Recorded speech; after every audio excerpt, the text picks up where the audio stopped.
ಮಂಜು ಮಾಡಿರೋ ಇಲ್ಲಿವರೆಗೂ ಸಿನಿಮಾಗಳಲ್ಲಿ ಸುಮಾರು ಸಿನಿಮಾಗಳು ನೋಡೋದು ಎಲ್ಲ ಅಗ್ರೆಷನ್ ಲೆವೆಲ್ ಹೌದು ಇದು ಸಟಲ್ ಆಗಿದೆ. ಇದರಲ್ಲಿ ಏನಿಲ್ಲ, ತುಂಬ ಸೆಟಲ್ಡು, ತುಂಬ ಅಂಡರ್ ಕರೆಂಟು, ಆಮೇಲೆ ಎಲ್ಲವನ್ನು ಕಣ್ಣಲ್ಲೇ ಹೇಳುವಂಥದ್ದು ಇದೆ ನೋಡಿ. ಅದನ್ನು ಜನ ಅರ್ಥ ಮಾಡ್ಕೊಳ್ಳೋದಿದೆಯಲ್ಲ, ಅಲ್ಲಿ ನಾವೆಲ್ಲ ಗೆದ್ದಿದ್ದೀವಿ. ಅದನ್ನು ಕೊಡೋ ರಿಯಾಕ್ಷನ್ನ ಕೆಲವು ಕಡೆ ಸೈಲೆನ್ಸ್ ಆಲ್ಸೋ ಸೈಲೆನ್ಸ್ ಟಾಕ್ಸ್. ಖಂಡಿತ ಸರ್. ಅಂದರೆ ಅದು ತುಂಬಾ ಕಲಾವಿದನಿಗೆ ತುಂಬಾ ಕಣ್ಣು ಭಾಳನೇ ಇಂಪಾರ್ಟೆಂಟ್ ಸರ್. ಅಂದರೆ ಇವಾಗ ನಾವು ಸ್ಟೇಜ್ ಮೇಲೆ ಆ್ಯಕ್ಟ್ ಮಾಡ್ತಿರ್ಬೇಕಾದ್ರೆ ಭಾವಗಳು ಇನ್ನೂ ದೊಡ್ಡದಾಗುತ್ತೆ. ಇವಾಗ ಕ್ಯಾಮ್ರಾಗೆ ಅಂತಂದರೆ ಕಣ್ಣು ಸಿಕ್ಕಾಪಟ್ಟೆ.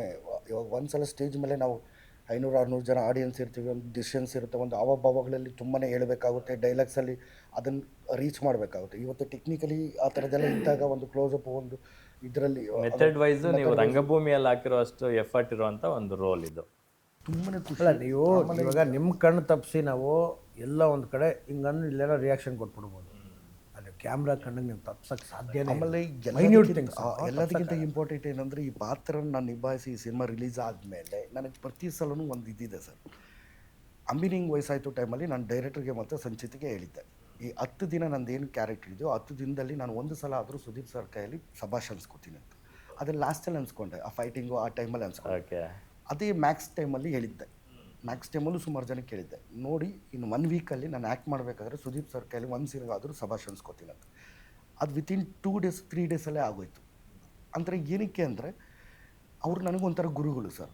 ಅಂದರೆ ಅವ್ರ ಜೊತೆ ನಾನು ಪ್ರತಿ ಸಲವೂ ಅವ್ರ ಮನೆಗೆ ಹೋದಾಗ, ಪ್ರತಿ ಸಲವೂ ಅವ್ರ ಮನೆಯಲ್ಲಿ ಏನೋ ಒಂದು ಶುಭ ಕಾರ್ಯಗಳಿಗೆ ಇನ್ನೊಂದು ಮತ್ತೊಂದಕ್ಕೆಲ್ಲ ಕರೀತಾರೆ. ಕರೆದವಾಗ ಅವರು ಡಿಸ್ಕಸ್ ಮಾಡೋದೇ, ಅಂದರೆ ಯಾವುದೋ ಒಂದು ಸಿನಿಮಾ ಅದರ್ ಲ್ಯಾಂಗ್ವೇಜದೇ ಆಗಲಿ ಯಾವುದೇ ಆಗಲಿ, ನಮ್ಮ ಸಿನಿಮಾಗಳೇ ಆ ಸಿನಿಮಾಗಳೆಲ್ಲ ನೋಡಿ, ಆ ಸಿನಿಮಾಗಳಲ್ಲಿರೋಂಥ ಒಬ್ಬ ಕಲಾವಿದನ ಬಗ್ಗೆ, ಆ ಸಿನಿಮಾ ಸಬ್ಜೆಕ್ಟ್ ಬಗ್ಗೆ ಇವೆಲ್ಲ ಮಾತಾಡ್ತಿರ್ಬೇಕಾದ್ರೆ, ಆಮೇಲೆ ಅವ್ರ ಜೊತೆ ಮ್ಯಾಕ್ಸಲ್ಲಿ 1 ಇಯರ್ ಎಕ್ಸ್ಪೀರಿಯೆನ್ಸ್ ಇದೆಯಲ್ಲ ಸರ್, ಅವ್ರು ಎಷ್ಟು ವರ್ಕ್ ಮಾಡ್ತಾರೆ.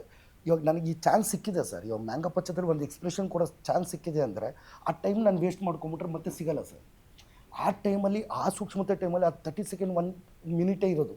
ಅಂದರೆ ಏನು 1/2 ಅವರ್ 1 ಅವರ್ ಇರುತ್ತೋ ಆ ಟೈಮನ್ನು ಯೂಟಿಲೈಸ್ ಮಾಡ್ಕೋಬೇಕು ಕ್ಯಾಮ್ರಾ ಮುಂದೆ ಅಂತ. ಆಮೇಲೆ ಪ್ರಿಪ್ರೇಷನ್ 1 ಅವರ್ 1.5 ಅವರ್ ಲೈಟಿಂಗು ಬೇರೆದಕ್ಕೆಲ್ಲ ಇರುತ್ತೆ. ಆ ಟೈಮಲ್ಲಿ ನೀನು ಹಿಂಗೆ ಬೇಕಾದರೂ ರಿಲ್ಯಾಕ್ಸ್ ಆಗ್ಬೋದು. ಅವೆಲ್ಲನೂ ಅಂದರೆ ಇವತ್ತು ಈ ಸಿನಿಮಾ ನೋಡಿದಾಗ, ಮ್ಯಾಂಗೋ ಪಚ್ಚ ಸಿನಿಮಾ ನೋಡಿದಾಗ ಸುದೀಪ್ ಸರ್ದು ಹೆಂಗೆ ರಿಯಾಕ್ಷನ್ ಇರುತ್ತೆ ಅಂತ ಬರುತ್ತೆ. ಆಮೇಲೆ ಕರ್ನಾಟಕದ ಜನತೆದು ಹೆಂಗೆ ರಿಯಾಕ್ಷನ್ ಇರುತ್ತೆ ಅಂತ ಬರುತ್ತೆ. ಆಮೇಲೆ ಈ ಸಿನಿಮಾನ ಸುಮಾರಷ್ಟು ಜನ ಕರ್ನಾಟಕದ ದಿಗ್ಗಜರು, ಅಂದರೆ ಸಿನಿಮಾ ದಿಗ್ಗಜರು ಸುಮಾರು ಜನ ನೋಡ್ತಾರೆ. ಇವತ್ತು ಶಿವಣ್ಣ ಹೇಳಿದ್ದಕ್ಕೆ ಭಾಳ ಚೆನ್ನಾಗಿ ಮಾಡಿದ್ಯಪ್ಪ, ಅದೇನು ಈ ಟೆಂಪೋ ಇರೋದು ಅಂದರೆ ಈ ಖುಷಿ ಇದೆಯಲ್ಲ ಸರ್. ಒಬ್ಬ ಕಲಾವಿದನಿಗೆ ಎಷ್ಟೇ ಪೇಮೆಂಟ್ ತೊಗೊಂಡು ಎಷ್ಟೇ ಕೋಟಿಗಳಿದ್ರೂ ದುಡ್ಡು ಅದಕ್ಕೆ ಖರ್ಚಾಗ್ಬಿಡುತ್ತೆ ಸರ್. ಒಂದು ಸಿನಿಮಾ ಅನ್ನೋದಿದ್ದರೆ, ಇವಾಗ ರಾಜ್ಕುಮಾರ್ ಅನ್ನೋರ್ದು, ಶಂಕರ್ ನಾಗ್ ಸರ್ದು, ವಿಷ್ಣುವರ್ಧನ್ ಸರ್ದು, ಇವ್ರದ್ದೆಲ್ಲ ಸಿನಿಮಾಗಳು ಅಂತ ತೊಗೊಂಡಾಗ ಆ ಸಿನಿಮಾ ಯಾವತ್ತಿಗೂ ಸಾಯಲ್ಲ, ಆ ಪಾತ್ರಗಳು ಯಾವತ್ತಿಗೂ ಸಾಯಲ್ಲ. ಅದನ್ನು ನಾವು ನಿಭಾಯಿಸೋಕ್ಕೆ ಪ್ರಯತ್ನ ಪಡಬೇಕಷ್ಟೆ.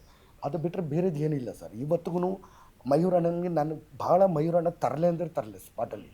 ಮಯೂರಣ್ಣ ಓಪ್ಲೇಸ್ ಫೆಲೋ ಥರ ಇರ್ತಾರೆ ಸ್ಪಾಟಲ್ಲಿ. ಅಂದರೆ ಮಯೂರಣ್ಣನ ನೋಡಿದ್ರೆ ಓಪ್ಲೇಸ್ ಫೆಲೋ ಥರ ಹೆಂಗೆ ಅನಿಸುತ್ತೆ ಅಂದರೆ, ಎಲ್ಲರೂ ಮಾತಾಡಿಸ್ಕೊಂಡು ಎಲ್ಲರೂ ಇದು ಅಂದ್ಕೊಂಡು ಎಷ್ಟು ಕ್ಯೂಟಾಗಿ ಮಾತಾಡಿಸ್ಕೊಂಡು ನನಗೆ ಹಂಗೆ ಅನಿಸೋದು. ಕೆಲವೊಂದು ಟೈಮ್ ನಾನು ಯಾವುದೋ ಒಂದು ಸೀನಲ್ಲಿ ಇರ್ತೀನಿ, ಯಾವುದೋ ಒಂದು ಸೀನಲ್ಲಿ ಇದ್ದಾಗ ಏನೋ ಮಾತಾಡ್ಸೋಕ್ಕೆ ಬರ್ತಾರೆ, ಏನೋ ಇದನ್ನಕ್ಕೆ ಬರ್ತಾರೆ, ನಾನು ಹಾಗೆ ತರಲೆ. ಮಯೂರಣ್ಣ ಏನು ಮಯೂರಣ್ಣ ಇವಾಗ ಸಿನಿಮಾ ಪಿಡಮ್ಮ ಅಂತಾರೆ. ನೋಡಿದ್ರೆ ಕ್ಯಾಮ್ರಾ ಮುಂದೆ ಹೋದರೆ ಆ ಪಾತ್ರಕ್ಕೆ ನಾಗಪ್ಪನಾಗಿ ಮುಳುಗೋಗಿರ್ತಾರೆ. Flash of second switch on switch ಆಫಲ್ಲಿ ಇರ್ತಾರೆ. ಅಂದರೆ ಈ ಥರ, ಅಂದರೆ ಇವ್ರಿಗೂ ಅಷ್ಟೇ ಅಲ್ವ, ಸೇಮ್ ಇವಾಗ ನಾಗಪ್ಪ ಅನ್ನೋ ಕ್ಯಾರೆಕ್ಟರ್ ಉಳಿದೋಯ್ತಾರೆ ಮಯೂರಣ್ಣದ್ದು. ಯಾಕಂದ್ರೆ ಸುಮಾರು ವರ್ಷದಿಂದ ನಾವು ಒಂದೇ ಸಿನಿಮಾದಲ್ಲಿ ಆ್ಯಕ್ಟ್ ಮಾಡಿರೋದು ಇದೇ ಫಸ್ಟ್ ಟೈಮ್. ಅವ್ರ ತಂದೆಯವ್ರು ಡೈರೆಕ್ಷನ್ ಮಾಡಿರೋ ಸಿನಿಮಾದಲ್ಲಿ ಆ್ಯಕ್ಟ್ ಮಾಡಿದ್ದಾರೆ. ಬಟ್ ಇವ್ರ ಜೊತೆ ನಾನು ಕೆಲವೆಲ್ಲ ಹೋದಾಗ ನಾನು ಇವಾಗಲೂ ಹೇಳೋದು ಮಂಜು ಬಗ್ಗೆ ಏನಂದರೆ, ಹಿಂಗಿಂದ ಬಂದಿರೋ ಗ್ರಾಫು ಏನು ಆರ್ಟ್ ಡಿಪಾರ್ಟ್ಮೆಂಟ್ ಮಾಡ್ಕೊಂಡು ಎಲ್ಲ ಕೆಲಸ ಬೆಳ್ಕೊಂಬಂದಿರೋದು ಇವತ್ತು ನನಗೆ ಖುಷಿ ಆಗುತ್ತೆ, ನಂಗೆ ಹೆಮ್ಮೆ ಅನಿಸುತ್ತೆ. Manju super Guru is made is ಅವ್ರದ್ದೇ ಆದಂಥ ಒಂದು ಪ್ಲ್ಯಾಟ್ಫಾರ್ಮ್ ರೆಡಿ ಮಾಡಿ ಇಟ್ಕೊಂಡಿದ್ರು. ಎಲ್ಲ ಮಂಜಣ್ಣ ಅನ್ಕೊಂಡು ಜನ ಮಾತಾಡೋದು ಖುಷಿ ಆಗುತ್ತೆ. ಆಮೇಲೆ ಕೆಲವರು ಇರ್ತಾರೆ ಆ ಖುಷಿನ ಬೇರೆ ರೀತಿಯಲ್ಲಿ ತೋರಿಸ್ಕೊತಾರೆ. ಬಟ್ ನಾವು ಇರೋದನ್ನೇ ನಿಜವಾಂಶ ಹೇಳಿ ನಿಜವಾಗ್ಲೂ ಮಂಜು, ನಮ್ಮ ಮೊನ್ನೆಲ್ಲ ಥಿಯೇಟ್ರ್ಗಳು ವಿಸಿಟ್ಗಳಿಗೆಲ್ಲ ಹೋಗಿದ್ದೆ. ಅಂದರೆ ಬಿಫೋರ್ ಸಿನಿಮಾ ರಿಲೀಸ್ ಒಂದಷ್ಟು ಕಡೆ ನಾವು ಓಡಾಡ್ಕೊಂಬಂದು ಎಷ್ಟು ಜನ ಎಷ್ಟು ಪ್ರೀತಿ ತೋರಿಸ್ತಾರೆ ಮಂಜು ಬಗ್ಗೆ. ಇನ್ನು ನಿಜವಾಗ್ಲೂ ನಂಗೆ ಖುಷಿ ಆಯ್ತು. ಮಯೂರಣ್ಣ ನೈಟ್ ಡ್ಯೂಟಿ ನಾಗಪ್ಪ ಪಾತ್ರ ಬಂತಲ್ಲ, ಇನ್ನು ನೈಟ್ ಶಿಫ್ಟ್ ಎಲ್ಲ ಕ್ಲೋಸ್ ಮಯೂರಣ್ಣ. ಇನ್ನೇನಿದ್ರೆ ಡೇ ಶಿಫ್ಟ್ ಅಷ್ಟೇ, ನೈಟ್ ಶಿಫ್ಟ್ ಮಾಡೋಕ್ಕೆ ಟೈಮೇ ಇರಲ್ಲ. ಬಾದ್ ಇಟ್ಕೊಳ್ಳಿ ಇವತ್ತೇ ಹೇಳ್ತಿದ್ರಿ. ಬಟ್ ಆ ರೀತಿ ಅಸೆಕ್ಟ್ ಲೈಕ್ ಬಿಸಿ ಆಗ್ತಾರೆ. ಅಂದರೆ ಬಿಸಿ ಅಂದರೆ ಆಗಲೇಬೇಕು. ಅಂದರೆ ನಮ್ದು ಏನೋ ಒಂದು ಪಾತ್ರಗಳು ಅಂತ ಹೊರಗೆ ಬಂದಾಗ ಆ ಪಾತ್ರಗಳನ್ನ ಗುರುತಿಸಿ ಇವತ್ತು ನಮ್ಮ ಕನ್ನಡ ಸಿನಿಮಾದ ಫಿಲಮ್ ಮೇಕರ್ಸ್ ಯಾರೇ ಇರ್ಬೋದು, ಇವತ್ತು ಅಣ್ಣಂದು ನಾನು ನೋಡಿದ್ದೀನಲ್ಲ, ಅಂದರೆ ಹೆಂಗೆ ಹೇಳೋದು, ನಾವೇ ಅಂದರೆ ಹೆಂಗಾಗ್ಬಿಟ್ಟಿದೆ ಗೊತ್ತಾ ಸರ್ ಇವತ್ತು ಕನ್ನಡ ಇಂಡಸ್ಟ್ರಿ, ನಾವೇ ಕಲಾವಿದರು ಬೇಡ್ಕೊಳ್ತಾರೆ ಅವ್ರು. ಇವತ್ತು ಹೆಂಗೋ ಡಿಜಿಟಲ್ ಲೈಕ್ ಒಂದಷ್ಟು ಕ್ಯಾಮ್ರಾಗಳು ಒಂದು ಏನು ಬೇಕಾದರೂ ಇದನ್ಬೋದು ಅಂದಾಗ ಇವಾಗ ಕಲಾವಿದರಿಗೆ ಆ ಪಾತ್ರಕ್ಕೆ ಸೂಟ್ ಆಗುವಂಥ ಕಲಾವಿದರು ಆ ಪಾತ್ರಕ್ಕೆ ಹಾಕ್ಕೊಳ್ಳುವಂಥದ್ದು ಎಲ್ಲವೂ ಓಕೆ. ಇನ್ನು ಒಂದು ಕೆಲವೊಂದು ಕಡೆ ಎಲ್ಲ ಹೆಂಗಾಗ್ಬಿಟ್ಟಿದೆ ಅಂದರೆ ಏನೋ ಒಂದು ಸಿನಿಮಾ ಮಾಡಿಬಿಡೋಣ, ಹೆಂಗೋ ಮಾಡಿಬಿಡೋಣ, ಮೇಕಿಂಗ್ ಮಾಡಿಬಿಡೋಣ ಅನ್ನೋದು ಒಂದಷ್ಟು ಇರುತ್ತೆ. ಹಾಗಾಗಿ ಸಂಚಿತ ಹಂಗಲ್ಲ. ನಾನು ಇದನ್ನು ಯಾಕೆ ಹೇಳಕ್ಕೆ ಬಂದೆ ಅಂದರೆ, ಎಷ್ಟೋ ಜನ ದುಡ್ಡಿರೋರು ಅವ್ರ ಮಗನ ಲಾಂಚ್ ಮಾಡಬೇಕು ಅಂತೇಳಿ, ಎಷ್ಟೋ ರಿಯಲ್ ಎಸ್ಟೇಟ್ ಇನ್ನೊಂದು ಮತ್ತೊಂದು ಮಾಡೋರು ಅವರೆಲ್ಲ ಬಂದು ಒಂದೊಂದು ಸಿನಿಮಾ ಎರಡೆರಡು ಸಿನಿಮಾಗೆ ಪಾಪ ಇದಾಗೋಗಿರ್ತಾರೆ. ಇಲ್ಲ, ಎಲ್ಲರ ತಲೆ ಏನಂದರೆ ಒಂದೇ ಸರಿ ಒಂದು ಸೂಪರ್ ಸ್ಟಾರ್ ಆಗ್ಬಿಡ್ಬೇಕು ನನ್ನ ಮಗ. ಯಾಕಂದರೆ ಅವ್ರು ನೋಡ್ಕೊಂಬಂದಿರ್ತಾರೆ, ಎಲ್ಲ ಆ್ಯಕ್ಷನ್ ಸಿನಿಮಾಗಳು ನೋಡ್ಕೊಂಬಂದಿರ್ತಾರೆ. ಸರ್ ನಿಮ್ಮ ಮಗ ಹಿಂಗೆ ಎಂಟ್ರಿ ಕೊಟ್ಟಿದ್ದ ತಕ್ಷಣ ಇಲ್ಲಿಂದ 50 ಜನ ಬರ್ತಾರೆ ಸರ್, ಇಲ್ಲಿಂದ 50, ಎಲ್ಲರಿಗೂ ಒಂದೇ ಏಟು ಸರ್. ಅವೆಲ್ಲ ಒಂದೇ ಏಟಿಗೆ ಮುಗ್ದೋಗುತ್ತೆ ಒಂದೇ ಸಿನಿಮಾದಲ್ಲಿ ಅಷ್ಟೇ.